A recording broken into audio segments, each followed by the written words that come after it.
Honorable Chairman Sir, the Sarkaria Commission report is a highly fruitful report. It is a very serious document which has taken into account the totality of the political life in the country. And it has made some very important recommendation, though very wisely it has not touched the basic structure, the fundamental structure of our constitution, nor has it made any basic or radical institutional changes. If we go through the report, we will find that the main thread which is running through the entire report is unity and integrity of the country. That is why the Sarkaria Commission has laid stress again and again on a strong center and at the same time strong states. In fact, our founding fathers were very wise people. When they were framing the constitution, they were foreseeing the events. They were very tall people and they knew what was going to happen. They could envisage, and so they envisaged that it is a strong center and a strong state that was required, and there is no contradiction between the two. They must live in harmony. They must work in harmony. That is the spirit of our constitution. If at the time of framing of our constitution there was need for a strong center, there is more need for it today. Sir, we are discussing something which will affect the future generations also. We are attempting to review the center-state relations after a very long time, and so we have to be objective. We have to depart from the party angle. We have all to speak as true Indian in this august house, which is the upper house of Indian Parliament. I would say that we must have people of very high caliber. So if an ex-minister, if a person of a very long experience, if a minister or if a very senior member of parliament is available, we should take advantage of his maturity. There should be no ban on appointing such a person as the governor. Many things have been said about president's rule. It has also been said that there has been abuse of this provision of imposing president's rule. As many as 9 governments were dismissed by the Janta government in 1977, and this was repeated in 1980. But the whole point is the president's rule has to be imposed if there is no stable government possible for cooling of time, and that has to be decided by the president on the report of the governor. But I do not agree with the Sarkaria Commission that the reasons given by the governor should be put down in the proclamation imposing president's rule in a particular state. This will be wrong. If you do that, it will become justifiable. The courts will come into the picture and they will pass stay orders. They will go into the reasons, whether the reasons are correct or whether the reasons are justified or not. Therefore, I do not agree with this. Sir, I do not agree with the observations that it is desirable that a politician from the ruling party at the union is not appointed as governor of a state which is being run by some other party or a combination of other parties. In my opinion, that is not practicable. As I said, that I do expect that when a person becomes a governor, then he forgets to which political party he belongs, and when he sits on that high pedestal, he must take objective view of the situation. In any case, the commission suggests a constitutional amendment.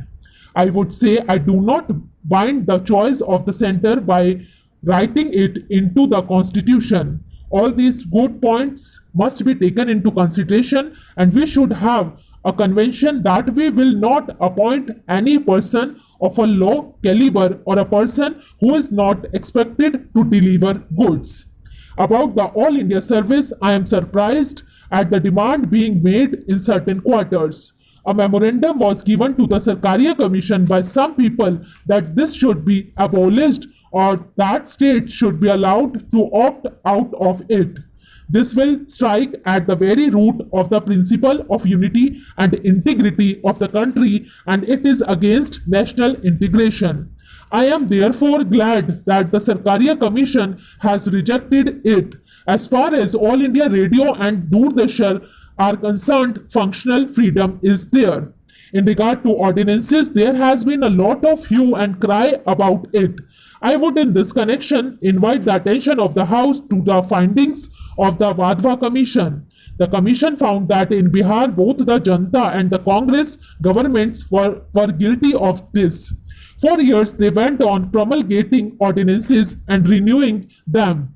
In my opinion, ordinances should be re-promulgated or renewed only in very exceptional circumstances. It is the responsibility of the state governments to quickly place the relevant bills before the legislatures. As a journalist, I have been covering legislatures for the last 40 years and found that in the past, only in very exceptional circumstances, ordinances were being issued. But now, unfortunately, it has become a matter of course. It has become a matter of routine. Ordinances are promulgated and they are again and again renewed. Their life is extended. It is a mockery and misuse of the provisions of the Constitution. I am sure the Honorable Minister will look into this and will make it impossible for the state governments to do such a thing. Recourse should be taken into this only in emergencies and in very high situations. This provision should be misused. So long as the Planning Commission concerned the demand for giving it autonomy or giving in an exalted status, in my opinion, is meaningless. The Planning Commission has functioned very well until some time ago, right from the days of Pandit Jawaharlal Nehru. Sir, at the end, I thank you. Mr. Deputy Speaker, sir, I am extremely grateful to the honorable members who have participated in the discussion and expressed their views on the interim budget which I presented in the House yesterday. We have had a fruitful discussion on this subject. This is a routine exercise.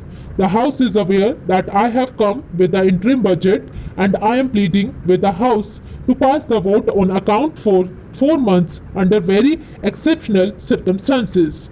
I would like to place on record that what I have presented to the House is not my own creation.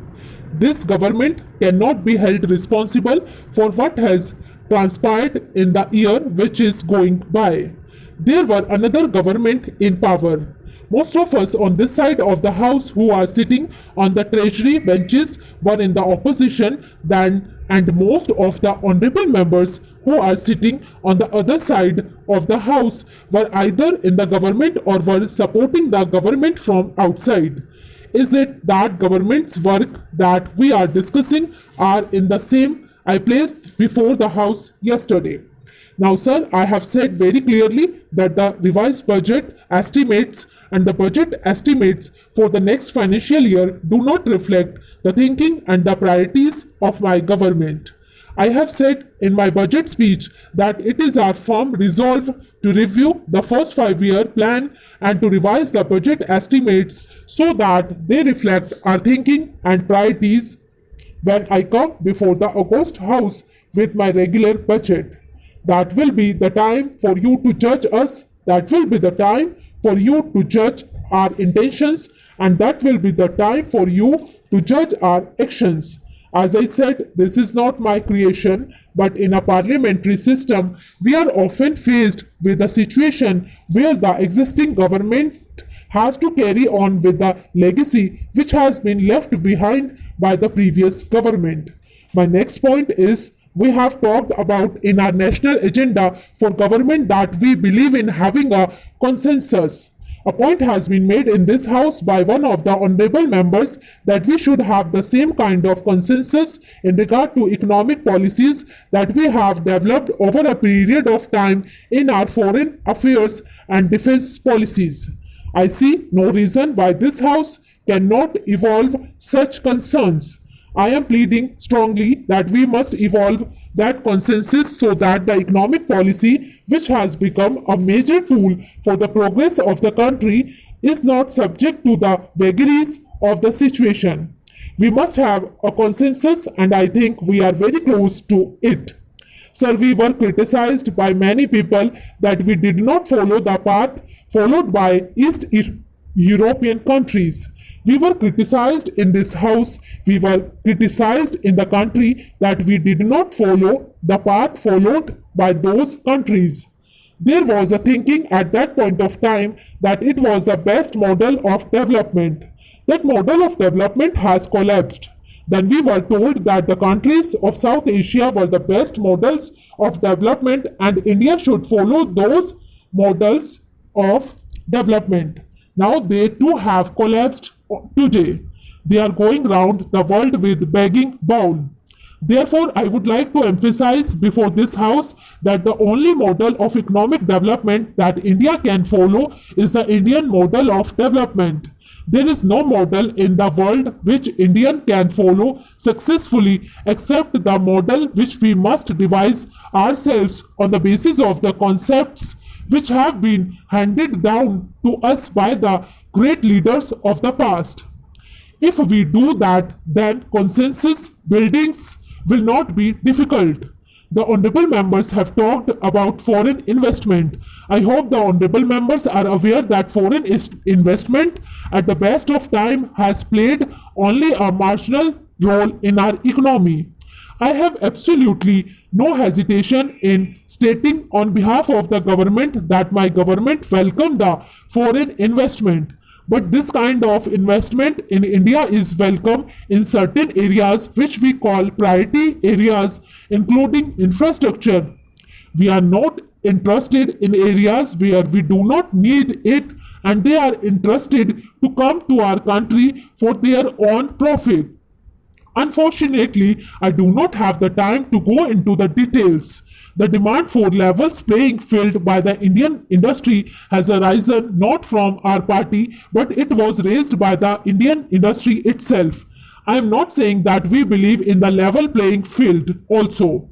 But I have said, and I would like to say on the floor of this house, that this government should not accord to the foreign investors any privilege or any concession which is not available to the Indian industry. This point has been discussed in the cabinet and the same view is expressed in the president's address to both the houses of parliament. Sir, some honorable members have made a number of points during the discussion of the budget in the house. I do not have time to go into all of them. I plead to the honorable members to bear with me. I have not taken all the points which have been made and I will be able to clear the position of my government on those points when I will present the budget of my government in the next session. In that budget, our government's thinking for the development of the country may be seen in every field, especially for the poor people who live below the poverty line and farmers of the country. Sir, with these few words, I conclude my speech and request the honorable members of this house to pass the interim budget. At last, I thank you for giving me an opportunity to speak.